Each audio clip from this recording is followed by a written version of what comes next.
Welcome back again to our YouTube channel Concepts in Science. Today we will start with the new chapter that is Improvement in Food Resources.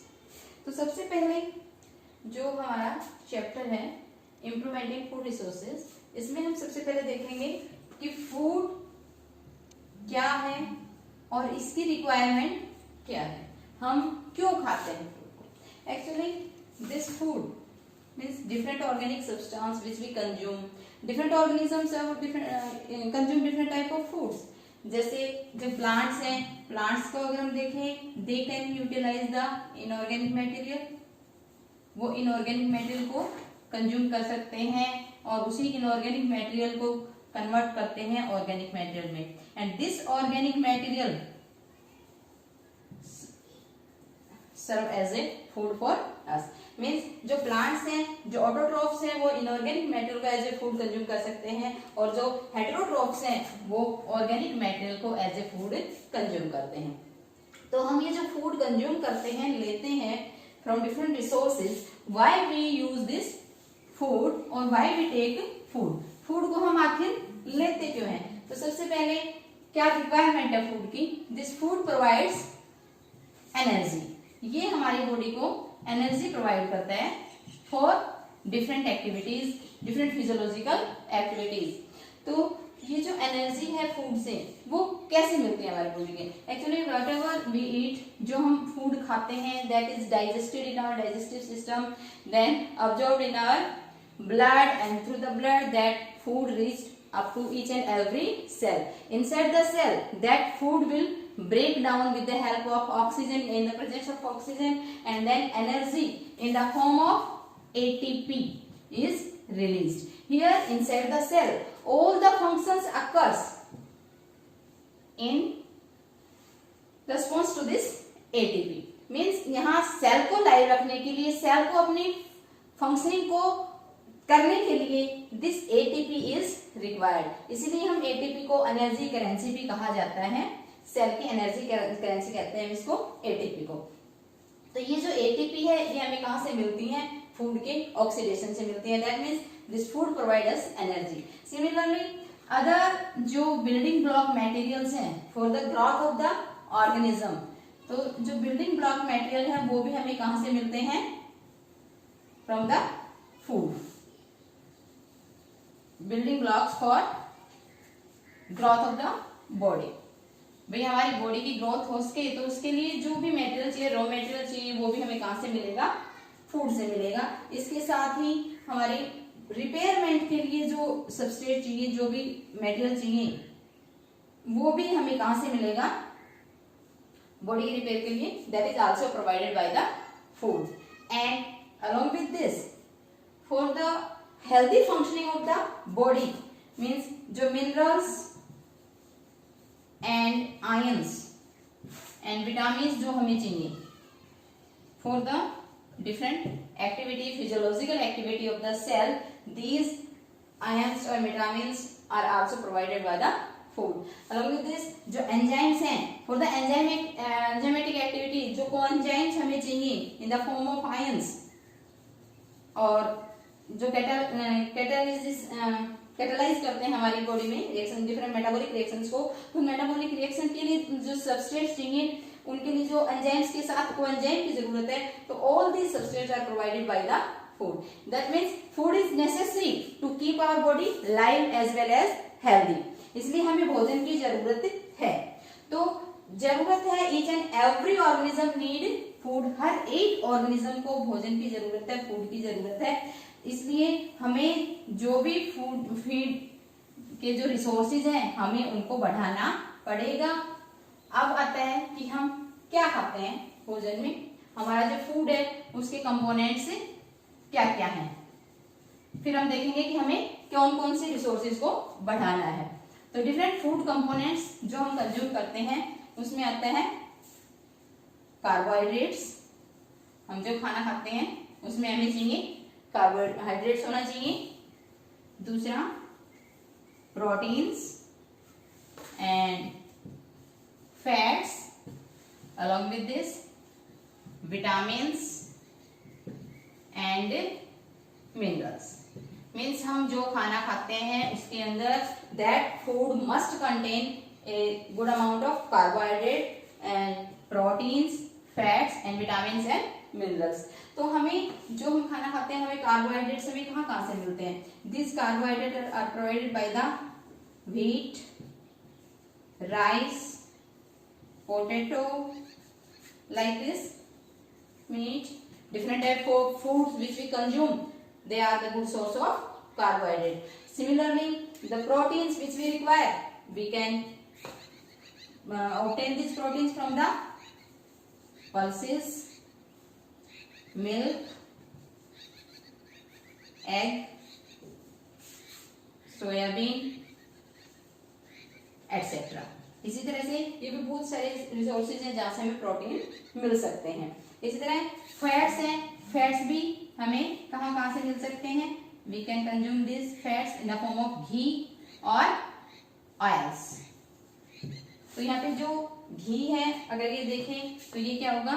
They have animal origin, यानी animal fat है, और जो oils हैं these are plant fat.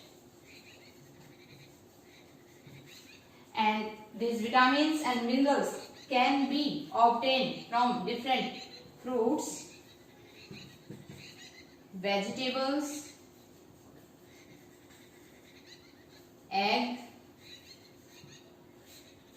like this cod liver oil। इसी तरह से बहुत सारे ऐसे कंपोनेंट्स हैं जिससे हमें ये डिफरेंट फूड कंपोनेंट्स मिलते हैं। तो अगर हम देखें यहाँ पे हमें कार्बोहाइड्रेट की रिक्वायरमेंट को पूरा करना है तो कार्बोहाइड्रेट हमें डिफरेंट प्लांट से मिल सकता है और एनिमल से भी मिल सकता है। इसका मतलब जो प्लांट रिसोर्सेज हैं हमें उनको भी इम्प्रूव करना है और जो एनिमल रिसोर्सेज हैं हमें उनको भी इम्प्रूव करना है। इसी तरह से अगर हम प्रोटीन्स को देखें तो प्रोटीन्स भी आपको प्लांट से भी मिल सकता है और एनिमल से भी मिल सकता है। मीन्स अगर हमें बेटर प्रोटीन चाहिए तो we have to improve our plant resources as well as we have to improve our animal resources also. Similarly fats में भी जैसे एनिमल फैट्स हैं, ऑयल हैं, जो प्लांट फैट्स हैं, तो ये भी हमें प्लांट से भी मिल रहे हैं, एनिमल से मिल रहे हैं। We have to improve both of these. तो इसी तरह से ये जो डिफरेंट कंपोनेंट्स हैं, जो डिफरेंट रिसोर्सेज हमें मिलते हैं, अगर हमें इन्हें एक प्रॉपर अमाउंट में लेना है तो हम इन सब को इम्प्रूव करेंगे। तो अब आता है this are the different components of food. इसके बाद आता है कि why should we improve the food resources? हम इन फूड रिसोर्सेज को इम्प्रूव क्यों करें? तो as you know that population is increasing day by day. जो पॉपुलेशन है that is increasing at a alarming rate, जो वेरी फास्ट इंक्रीज हो रही है। And our India stood second in the world in case of population. Population में अगर हम देखें तो हमारा जो इंडिया है, इंडिया की सेकंड पोजीशन है।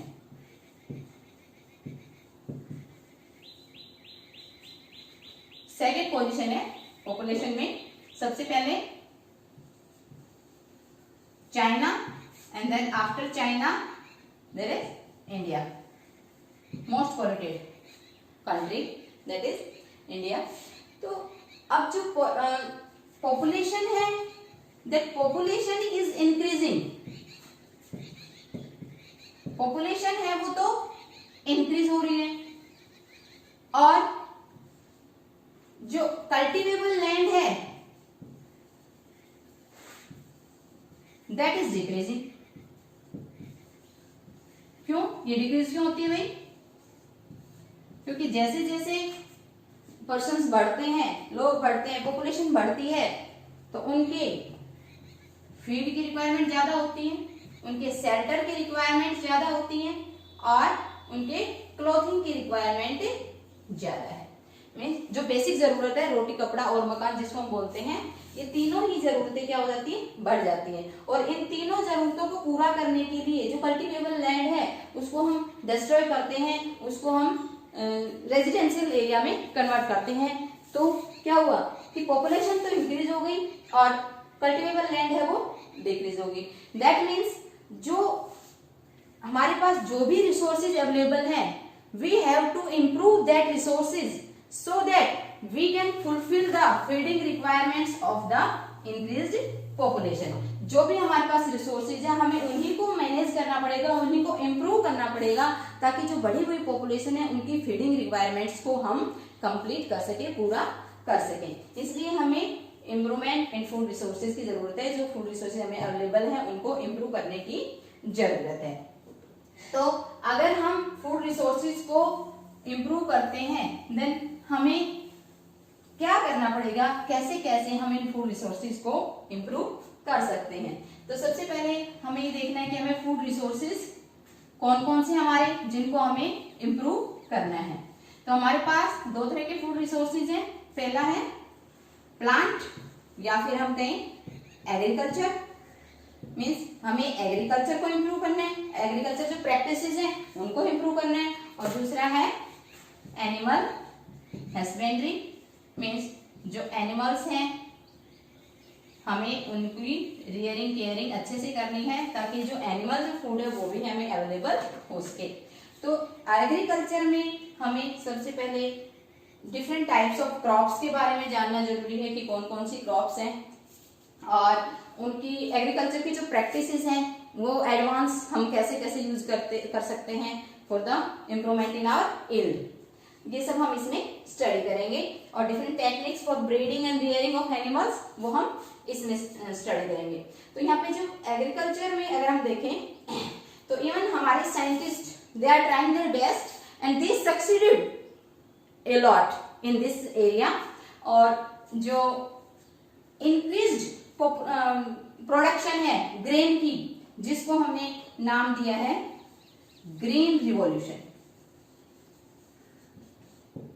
ग्रीन रिवॉल्यूशन आ चुका है, मीन्स हमने जो इंक्रीज पॉपुलेशन है उसके लिए प्रोडक्शन को भी इंक्रीज बहुत हद तक हम उसको इंक्रीज कर चुके हैं और इसी को हम क्या बोलते हैं, ग्रीन रिवॉल्यूशन। तो ग्रीन रिवॉल्यूशन क्या हो गया, the process of increased production of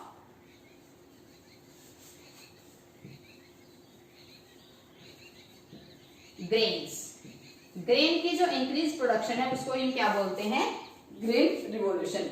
in the world जो नॉर्मन ई बोरलॉग हैं, Norman E Borlaug known as father of green revolution, इन्हीं को फादर ऑफ ग्रीन रिवॉल्यूशन कहा गया है, नॉर्मन ई बोरलॉग को।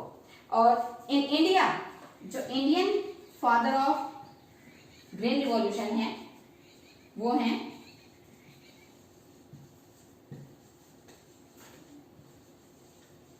MS Swaminathan.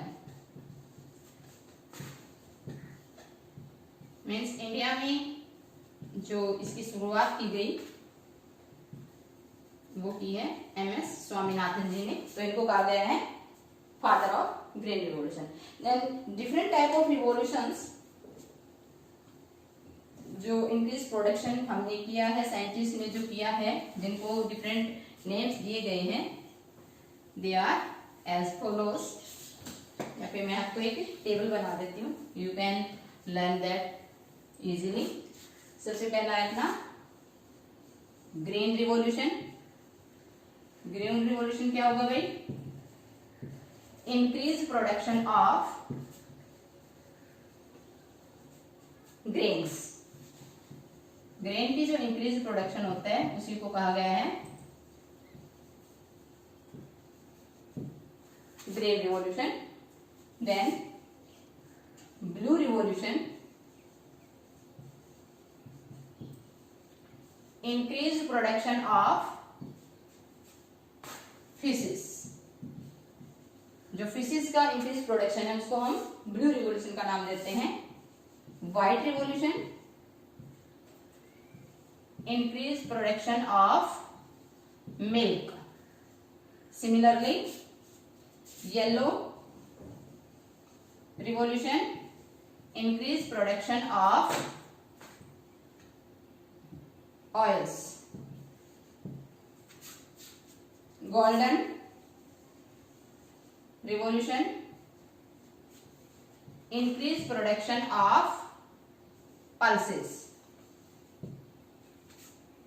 And pink revolution, that is increased production of medicines or pharmaceutical products.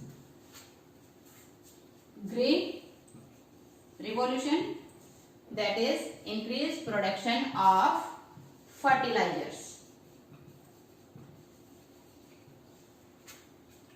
Red revolution is used for increased production of tomato as well as for meat.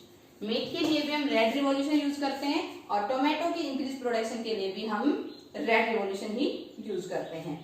Then brown revolution क्या होगा? Increase production of potato. So these are the different type of revolutions.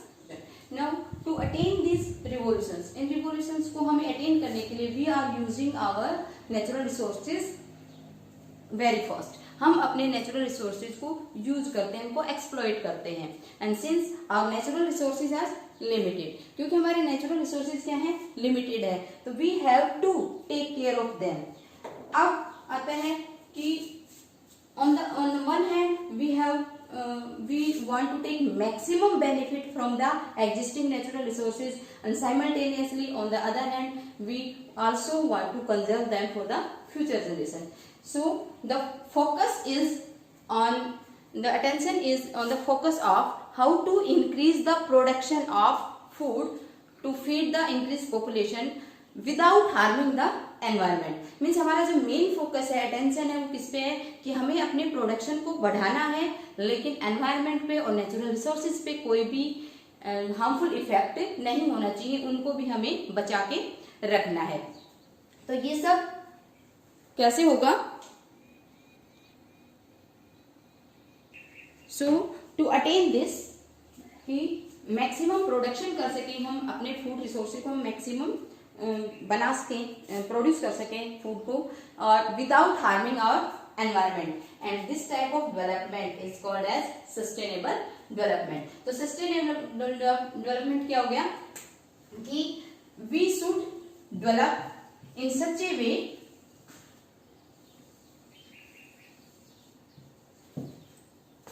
That we can fulfil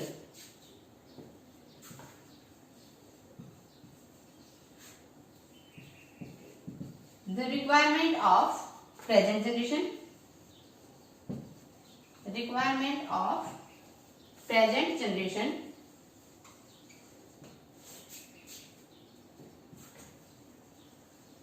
without harming natural resources को harm किए बिना,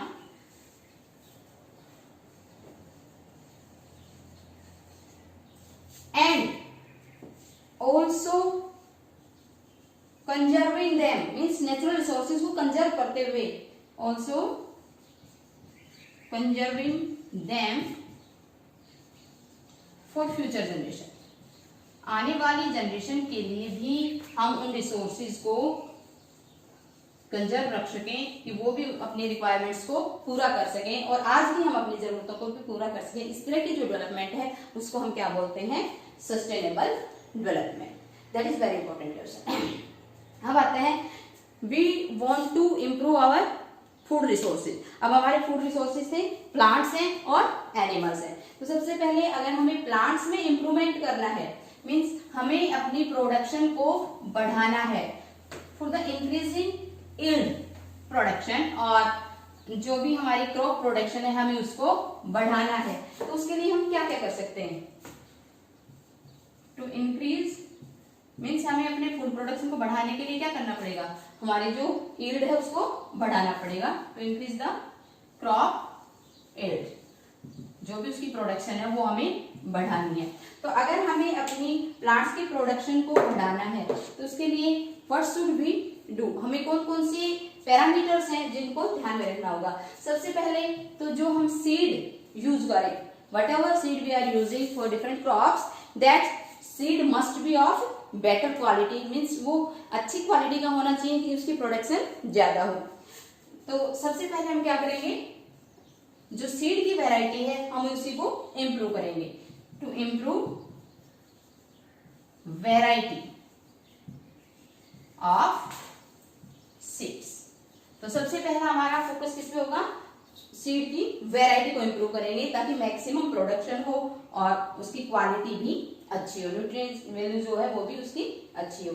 second, मान लो हमने अच्छी quality का seed use किया है, हमने सोइंग की है, जो सीड था वो बेटर यूज किया है, लेकिन उनकी जो कंडीशंस उनको जो चाहिए प्रोडक्शन के लिए, ग्रोथ के लिए, न्यूट्रिएंट्स हैं, वाटर है, उनको भी अगर हम मैनेज नहीं कर सके तो अच्छी क्वालिटी का सीड यूज करने का कोई फायदा नहीं है। Means along with the use of the good quality seed we have to manage different agriculture practices. Means production के लिए जो डिफरेंट प्रैक्टिसेस हैं, लाइक क्रॉपिंग पैटर्न है और क्रॉपिंग की टाइमिंग है और उसमें न्यूट्रिएंट सप्लाई है, ऑल दीज, और इरिगेशन है, all these factors are also managed. तो उसको हम किस में स्टडी करेंगे, टू इम्प्रूव और क्रॉप प्रोडक्शन मैनेजमेंट भी हम इसको कह सकते हैं, crop production management.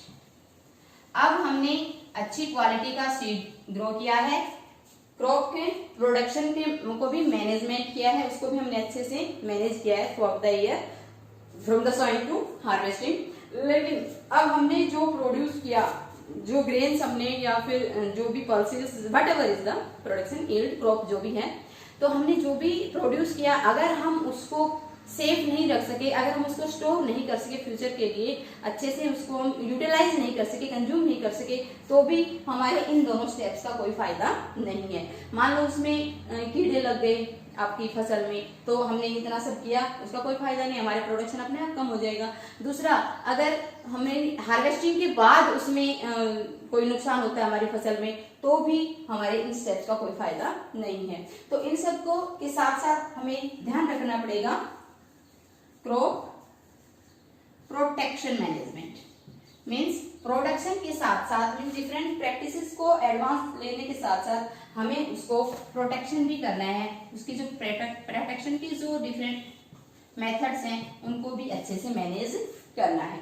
Now we will study all these crop variety improvement और crop production management and crop protection management in the next video. Thank you. Have a nice day.